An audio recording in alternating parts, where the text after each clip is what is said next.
Hello and welcome. My name is Alan, and this was meant to be Monday's video, but anyway, we are back with more notable names in Pacific Islander and Asian American history. Before we get into today's video, I want to go ahead and let y'all know I have two ways to donate to the channel. A Patreon account, of course, membership, that's a monthly, month-to-month subscription, and then I have a coffee account, which can also do month-to-month, monthly subscription donations, or one-time donation acceptance with it. If you are in financial deep water, please don't try to put yourself out by donating to me. Take care of what you need to take care of. It's hard enough for all of us out there. If you can afford it and you want to, thank you. I appreciate it. But yeah, this channel is just me, myself, and I do everything here, so. But with that said, let's go ahead and jump into the video here. Today we are looking at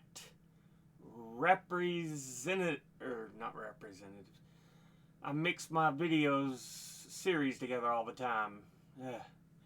Today we're looking at Fred Korematsu. And this is from the Zen Education Project, or zenedproject.org. Fred Korematsu, January 30th, 1919 to March 30th, 2005. Even California has a Fred Korematsu Day. So he's clearly got a level of importance. And it's because the pushback he gave during the Japanese internment of World War II. He is or was a U.S. citizen and son of Japanese immigrants and who had refused to evacuate when President Roosevelt ordered the incarceration of Japanese Americans during World War II. He was age 23 and was arrested, convicted, and sent to the Topaz internment camp in Utah. Persuaded by Ernest Bessig, then executive director of the ACLU, American Civil Liberties Union of Northern California, Korematsu filed a case on June the 12th, 1942. Roosevelt, considered probably one of the better presidents of all time, but this is a dark mark on his presidency. I understand his fear coming out of World War II, or being World War II. We'd been attacked at Pearl Harbor. But yeah, this was overly cautious. And it just destroyed a lot of individual rights.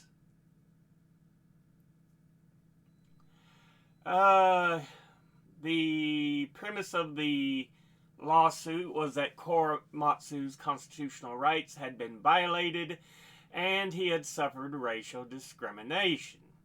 However, the court ruled against Korematsu and he was sentenced to 5 years probation. Determined to pursue his cause, he filed an appeal with the Ninth Circuit Court of Appeals, and later to the U.S. Supreme Court. In 1944, the case Korematsu versus the United States, the Supreme Court ruled against him and confirmed that the denial of civil liberties based on race and national origin was legal. Which is so much fucking bullshit. In 1983, Professor Peter Irons, a legal historian, together with researcher Aiko Herzig Yoshinaga, discovered key documents that government intelligence agencies had hidden from the Supreme Court in 1944. Tilting the scales, of course. The documents consistently showed that Japanese Americans had committed no acts of treason to justify mass incarceration.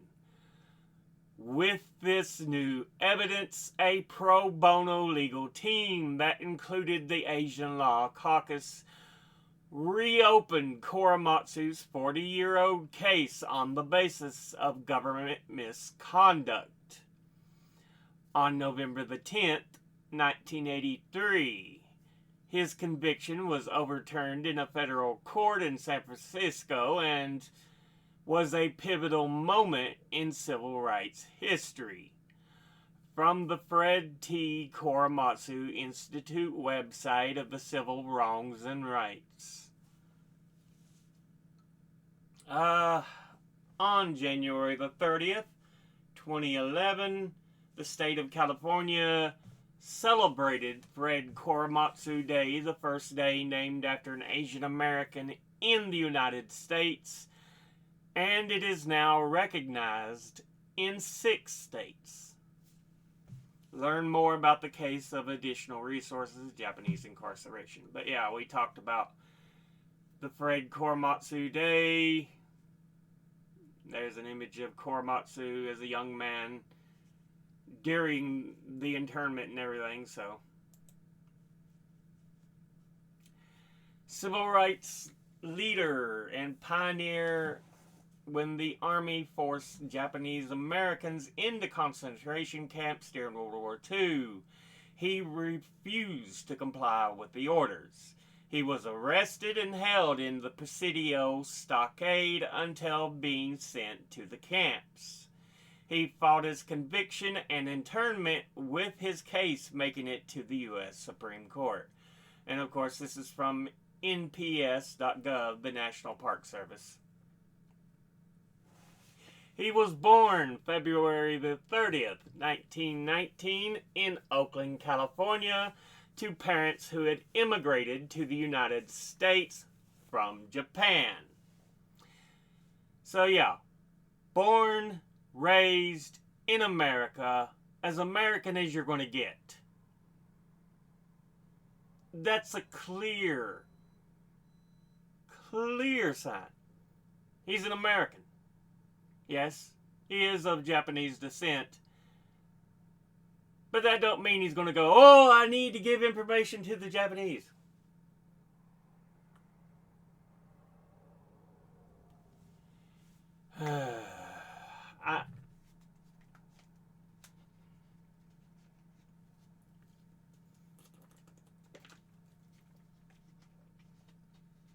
Like I said, in the U.S., we've got a history of racism. And it's not just African Americans, Asian Americans. The internment during World War II, the Asian Exclusion Acts in the late 1800s.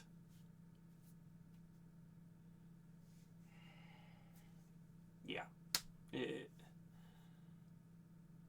And there's so many things done to other races, but of course this is a video on Asian American Pacific Islander history, but yeah.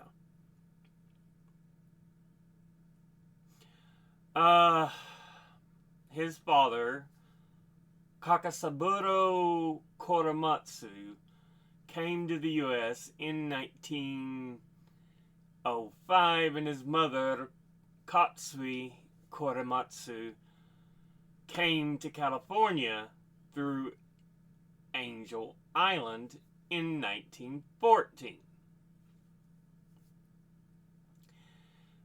Fred was originally named Toyosaburo, but a teacher suggested he go by Fred instead because it's easier. He used this name for the rest of his life. Korematsu lived with his parents and 3 brothers who all helped, but in the family-owned, who helped out in the family-owned flower nursery. Yeah, by 1938, he was a 19-year-old in love in a relationship with Ida Boyatano. On December the 7th, 1941, a day which will live in infamy, Pearl Harbor was bombed. All of a sudden, the music stopped and they announced that Pearl Harbor was attacked by Japanese airplanes. At first, I thought it was a dream. People never did recognize us as Americans, even though how much we tried to be American. I said to Ida, we better get back home. And the next day, President Franklin D. Roosevelt declared war on Japan. Paranoia around the espionage and sabotage greatly increased on the West Coast, and Roosevelt declared all immigrants of Japanese descent over the age of 14 were alien enemies. Reports of disloyalty circulated to the media. However, there were no examples of sabotage by any Japanese Americans throughout the war. Sounds familiar to the way right-wingers like to fearmonger today about Latinos coming to the U.S. Oh, Haitians eating the cats and the dogs. Oh, Mexico's sending only its worst. Where's the proof? Where's the proof?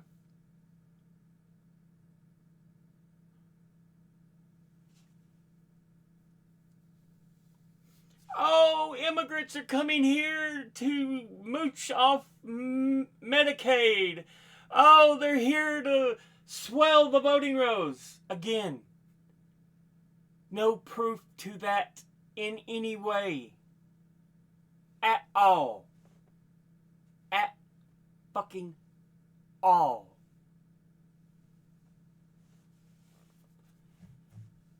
Anyway.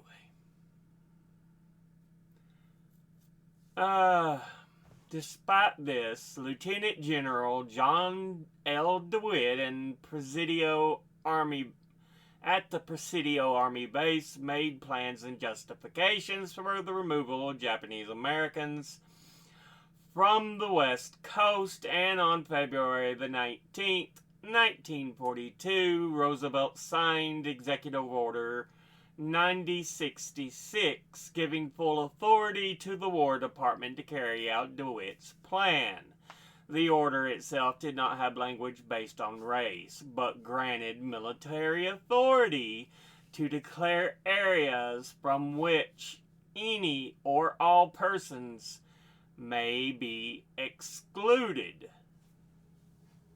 So, technically, it wasn't meant to go after intentionally Japanese, but that's what it was used for.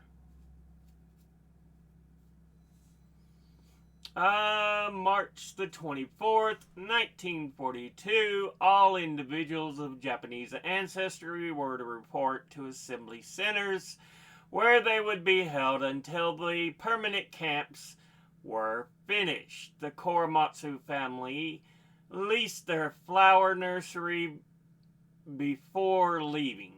Fred had other plans saying, "I decided to leave away from the family because there was so much sadness. To be pushed into evacuation, threatened with punishment because you look like the enemy is wrong.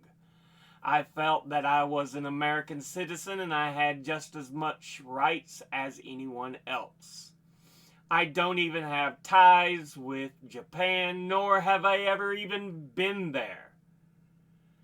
To be accused like this, I just thought it wasn't fair. It was wrong."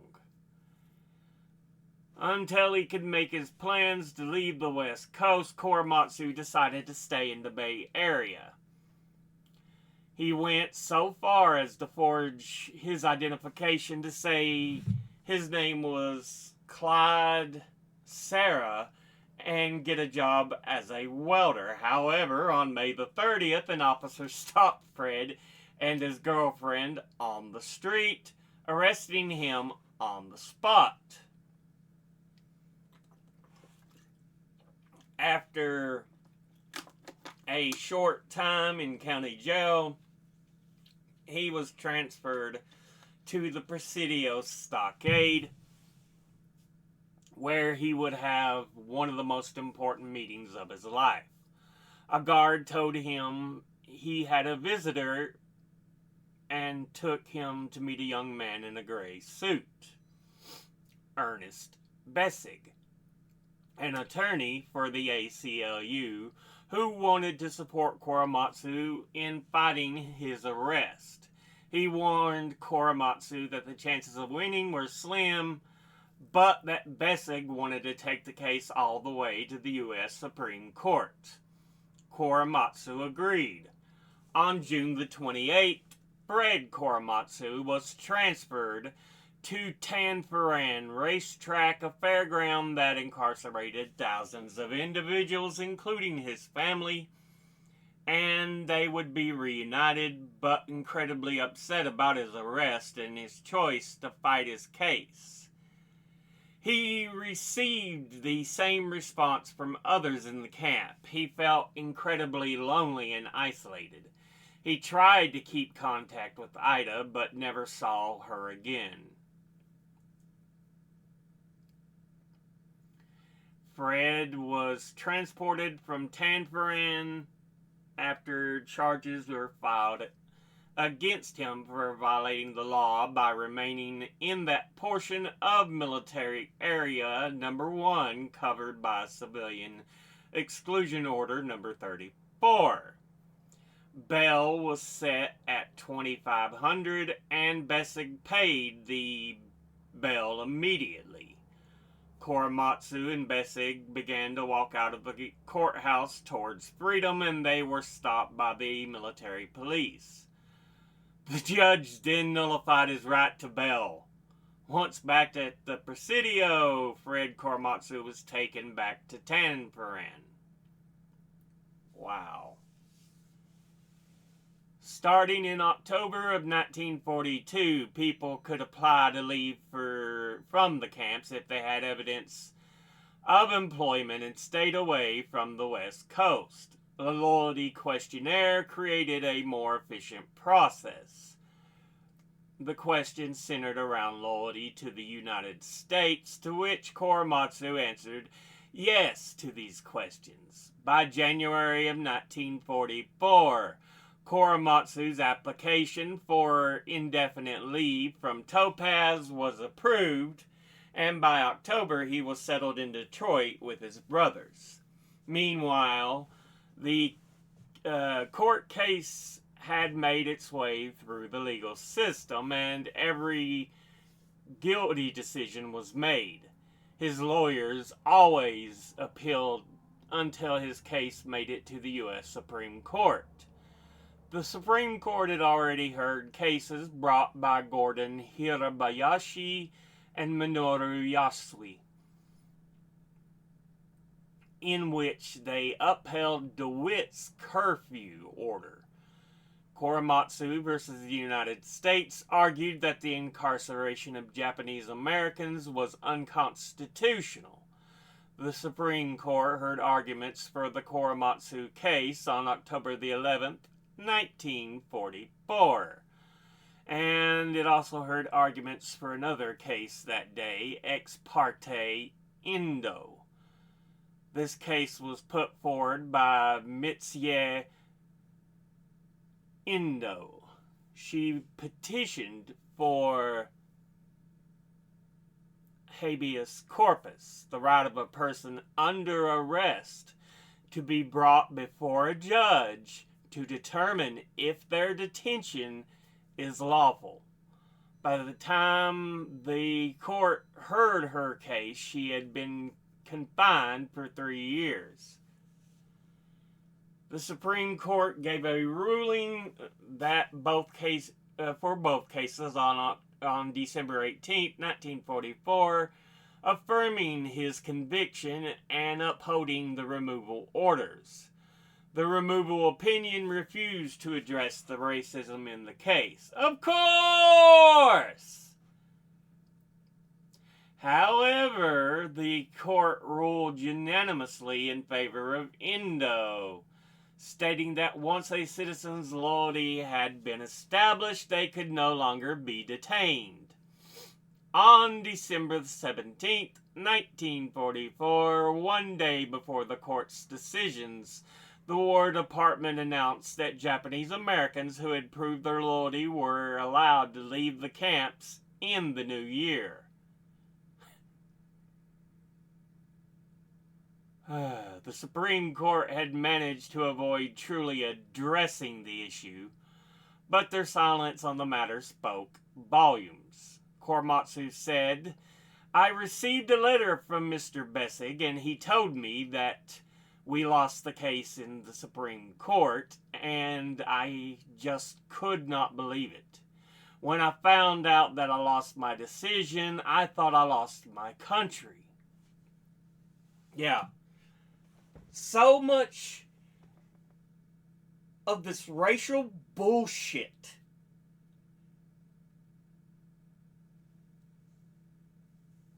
oh god damn, I'm so sick of these xenophobic, white, racist cunts. They're shitty human beings and should be nowhere near levers of fucking power.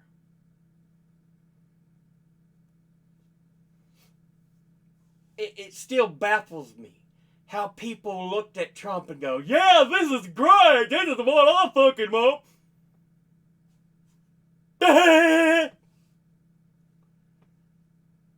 I'm like, how are you all so goddamn stupid? Anybody with a fucking brain knows he's not fucking fit. You look back on his history as a fucking individual and you can see all this miles down the fucking road.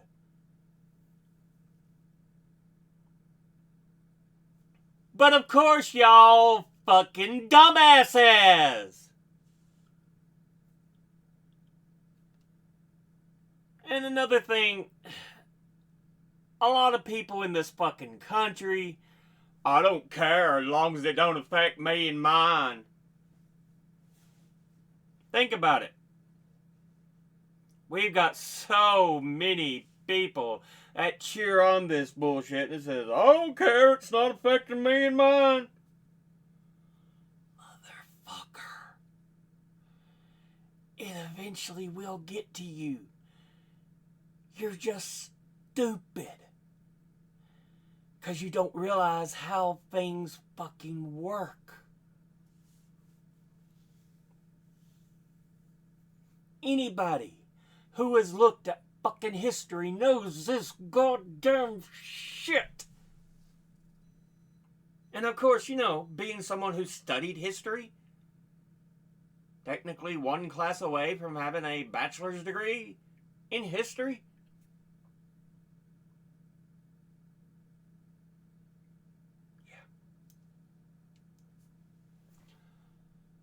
the West Coast reopened to Japanese Americans in December of 1944, and his brothers moved back to Oakland to reopen the nursery.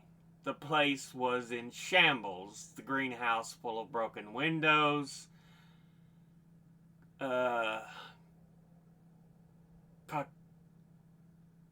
Koksaburo and Katsui Korematsu left Topaz to join them in May 1941. They had been in camp for over 3 years. Fred stayed in Detroit, where he met his wife, Catherine Pearson.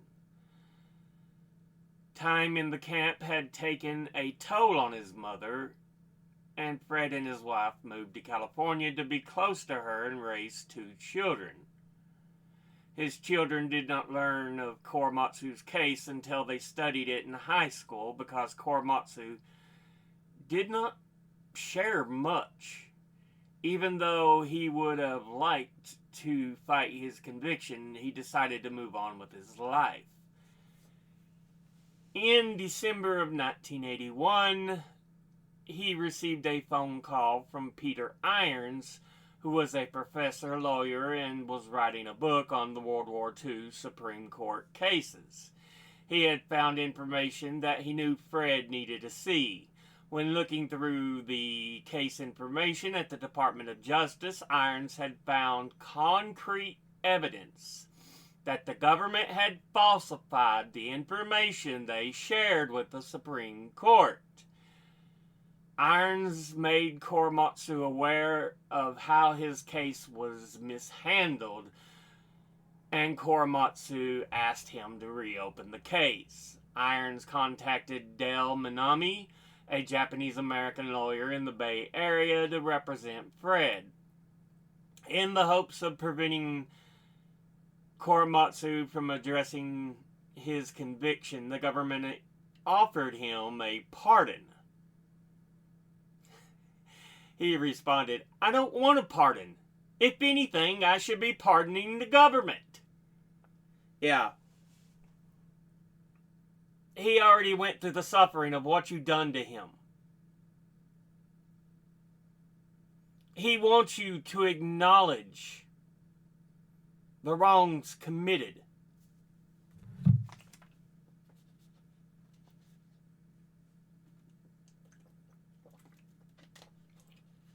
Which is, in this country, why such a thing as whistleblower rights should exist. They should have the ability to bring wrongs to light. Because, God, this country's government has a history of doing so many evil fucking things. And it isn't until later it's like, oh, yeah, we kind of did that. 40 years earlier, Korematsu, when he had fought his conviction without the support of his community, when reopening the case, the community stood firmly in support of him. On November the 10th, 1983, he and his team had their day in court in San Francisco, and U.S. District Court Judge Marilyn Patel. He stood before the bench in a filled courtroom. Understanding the significance of the case, Patel delivered her verdict from the bench, stating, "The conviction that was handed down in this court and affirmed by the Supreme Court in Korematsu versus the United States is vacated and the underlying indictment dismissed." Korematsu and his team had achieved their goal in clearing Korematsu's federal record, and the courtroom erupted in celebration. However, Fred understood there was more work to be done, saying, "Having this conviction cleared, I am very happy. But I would like to have it completely cleared from the record, and that this will never happen to any American citizen. Unfortunately, we have the Trump administration.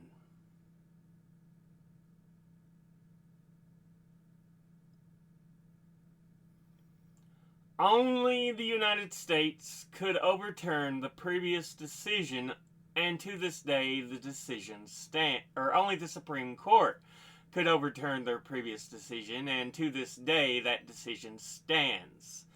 Fred Korematsu continued to fight for the civil rights of all Americans. He lobbied in Congress to pass the Civil Liberties Act of 1988, which gave a public apology and compensation to Japanese Americans who were incarcerated. In 1998, he was awarded the Presidential Medal of Freedom and would pass on March the 30th, 2005 at the age of 86. His birthday is now Fred Korematsu Day in the state of California, January 30th. So, yeah, Fred Korematsu. I also have the biography, but we won't be reading that. Look over Wikipedia for any extra information. There's a number of things named after him. Elementary school in Davis, California. Campus of San Leandro High School. I'm assuming that's California as well. Discovery Academy in Oakland, California. Middle school in El Cerrito, California. Center of Law and Equality at the University of California Irvine School of Law. Nice.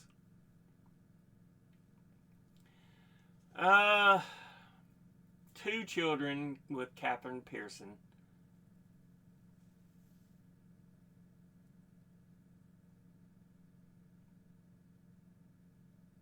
The Fred T. Korematsu Institute was founded in 2009 to carry on his legacy as a civil rights activist by educating and advocating for civil rights for all communities.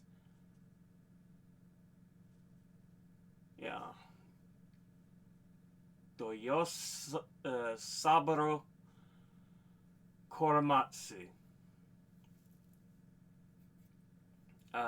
Born in Oakland, California on January 30th, 1919. The third of four sons. Yeah, born in America, raised in America, knew nothing of Japan. But it's assumed, oh, he's going to give information and stuff to Japan.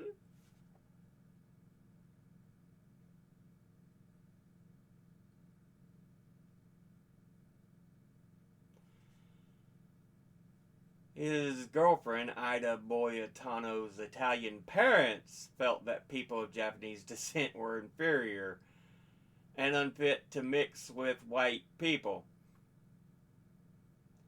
Given how long Italians weren't even seen as white in America. We need to cut this goddamn racism shit out. This idea of race. It needs to go.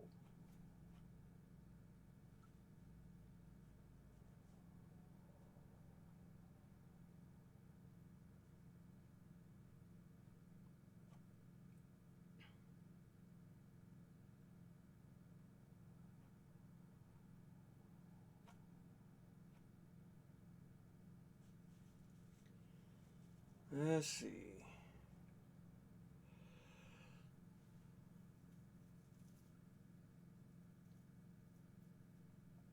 The case. His death. Legacy.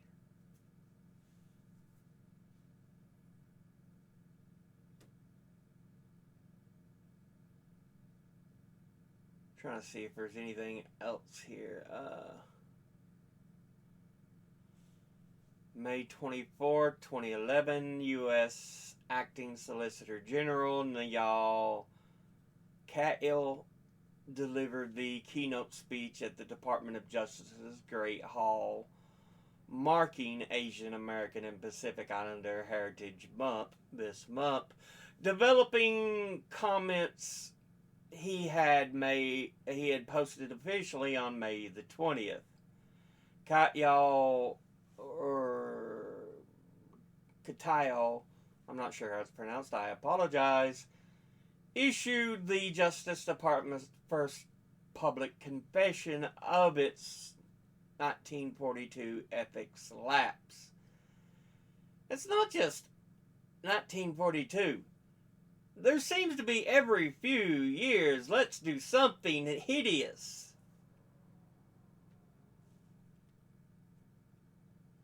2018, Trump v. Hawaii, Supreme Court expressly declared that Korematsu's case was wrongly decided and morally repugnant, but did not formally overrule it.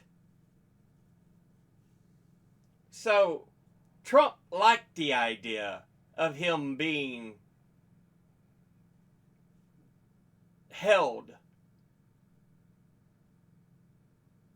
in internment. Of course, because see what he does now.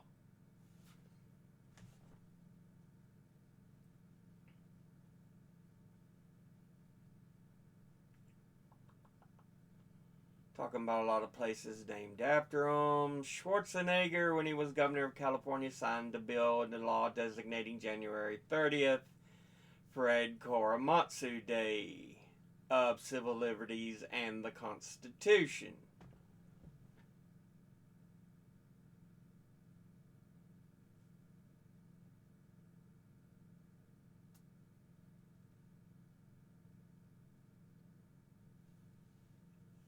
Since 2010, Hawaii, Utah, Georgia, Illinois, Pennsylvania, South Carolina, Michigan, and Florida have all commemorated Fred Korematsu Day of Civil Liberties and the Constitution.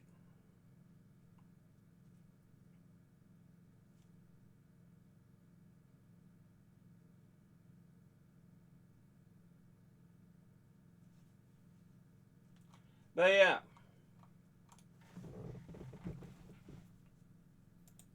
That's everything there. Fred Korematsu. Gone through everything pretty heavily. Yeah. It's so ridiculous. It embarrasses me as an American to see our leaders were so often so stupid, so hate-filled.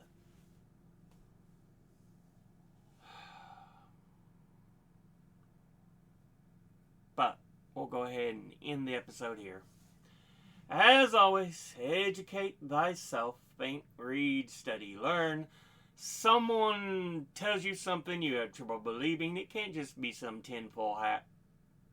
Or ask them to cite their sources, and they can't just be some tinfoil hat wearing sources or a bunch of anecdotes tossed together to try to make a source.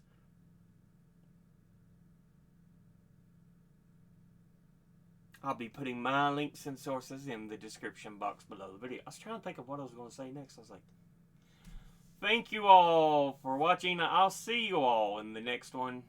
Until then, later.